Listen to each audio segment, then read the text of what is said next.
PFI देश हित में काम करता है? बिल्कुल देश हित में काम करता है। उससे कोई आतंकवादी का जो है डर नहीं या खौफ नहीं। अगर वो हटा भी है तो अगर वहाँ आतंकवाद के गिरोह के जो है कमी हुई है तो बेहतर है।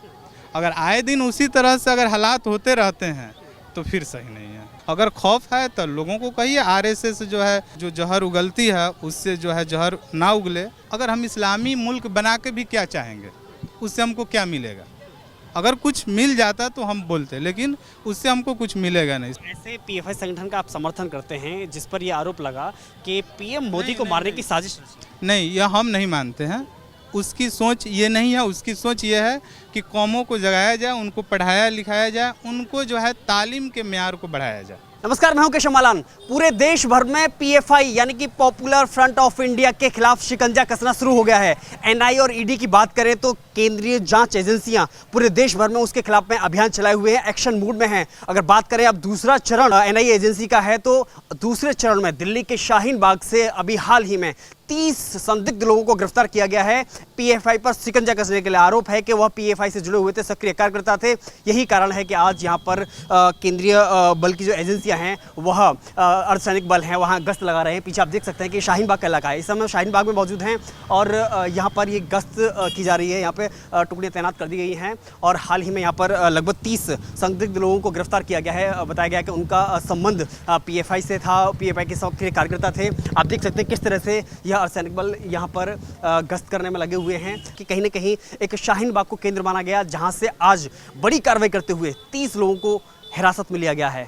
और यही कारण है कि आज यहाँ पर जो सैनिक हैं उनकी तैनाती कर दी गई है और लगातार वह इस शाहीन बाग इलाके में गश्त कर रहे हैं। मैं अभी जो आगे दिखा रहा था आपको कि अभी यहाँ पर शाहीन बाग इलाका है जो कि यहाँ पर 30 लोगों को गिरफ्तार करने के बाद में यहाँ पर अर्धसैनिक बल की टुकड़ियाँ गश्त करने में लगी हुई हैं।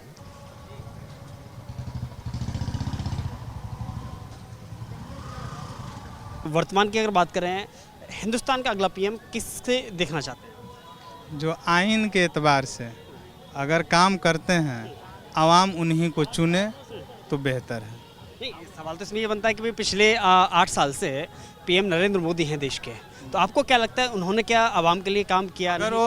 अगर वो आइन के एतबार से काम कर रहे हैं तो आवाम देख रही है।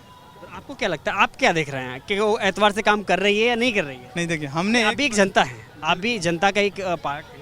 हमने एक बार आपको ये कह दिया कि जो आइन के एतबार से काम करेगा आवाम उसको चुने, बस एक ही। अगर मैं 3 नाम लूँ आपसे, जिसमें पीएम मोदी का नाम आता है, राहुल गांधी का नाम आता है, केजरीवाल का नाम आता है, तीनों में कौन बेहतर है देश की कमान संभालने के लिए? बेहतर तो अगर इस तरह से तीनों आदमी के नाम लिए तो हमारे बिहार से श्री नीतीश कुमार हैं, जनाब नीतीश कुमार वज़ीर आला है।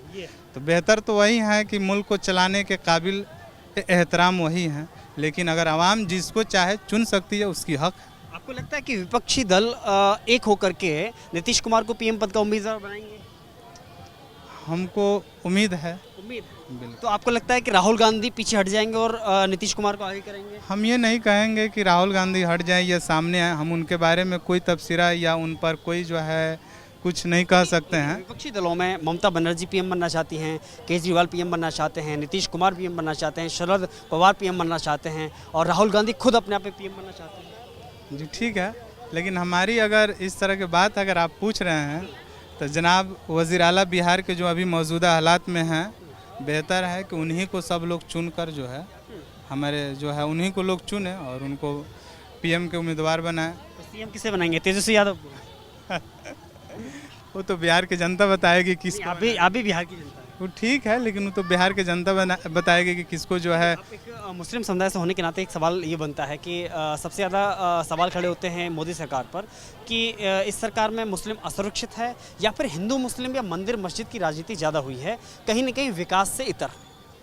देखिए, वैसी बात नहीं है। देखिए, ये दुनिया की रहस्य है या दुनिया की जो भी हुक्मरान होते हैं अपनी मज़हब को बढ़ावा देते हैं, लेकिन जमहूरियत मुल्क में आइन के एतबार से ही चला जाए तो बेहतर है। और आइन ही सब धर्मों का एक जो है किताब है, बुक है।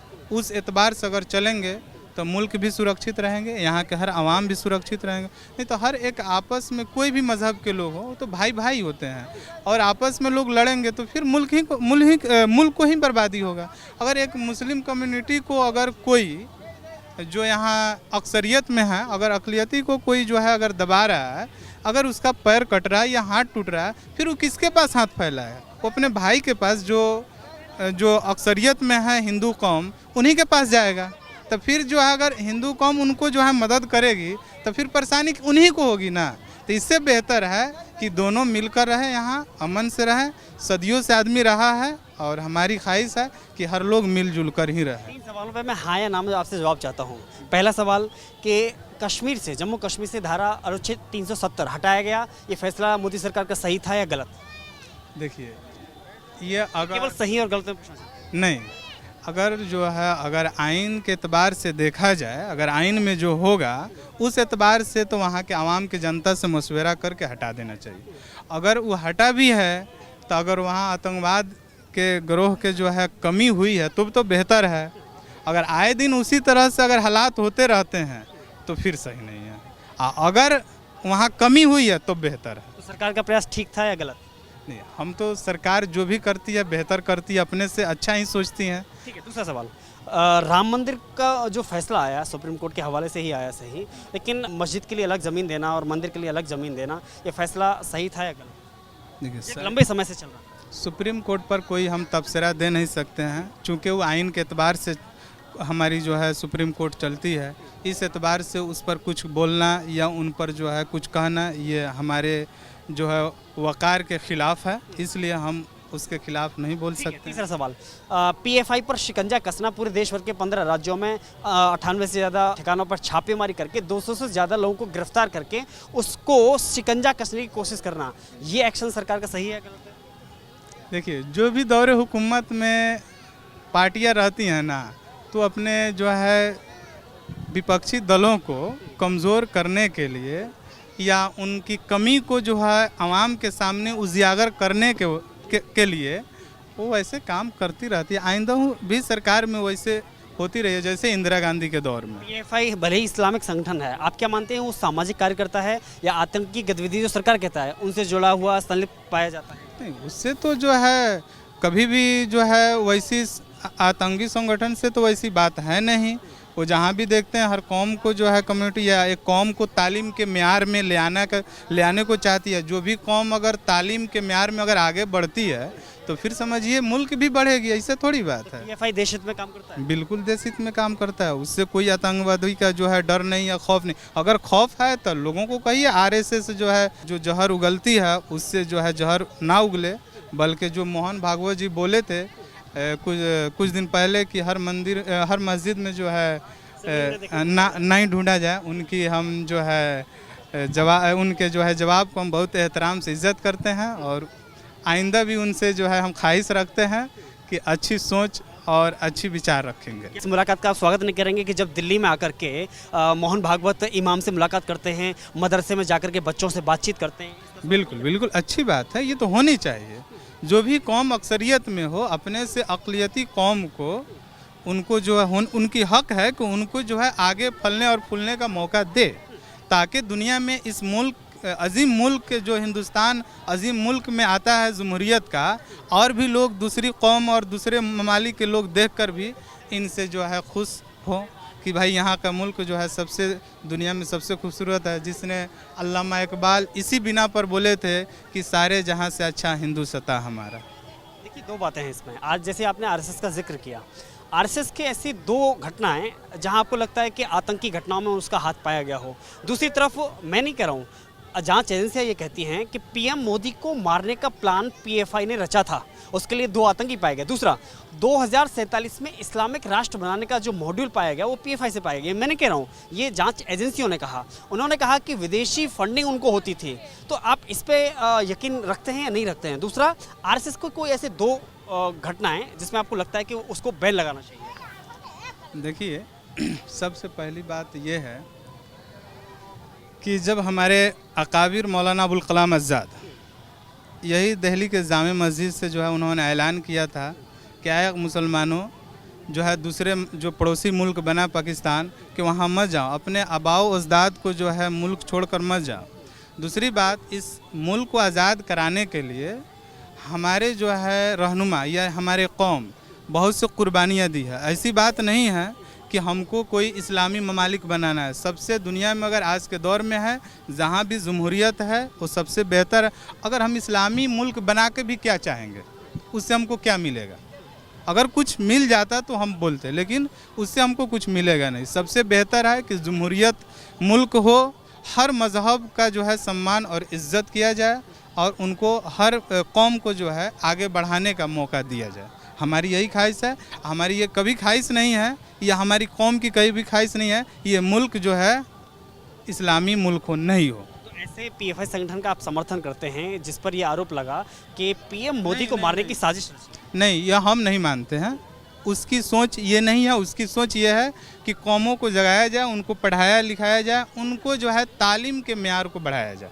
तो जांच एजेंसियां अपने जो उन्होंने निकाला, जांच एजेंसी जो कर रही है और जो आला उसमें लोग हैं पीएफआई में, उनका जवाब वो देंगे या उनको बताएंगे कि क्या हाल है। अगर उनमें कमी पाई जाएगी तो जांच एजेंसी जो उन पर जुर्माना आयद कर सकती है, अच्छी बात है। एक तरफ आपने आरएसएस के मोहन भागवत की मुलाकात का स्वागत किया, एक बयान का भी स्वागत किया, फिर आरएसएस पर ऐसा कौन सा आरोप है जिसके संदिग्ध निगाह से उसको देखा जाना चाहिए?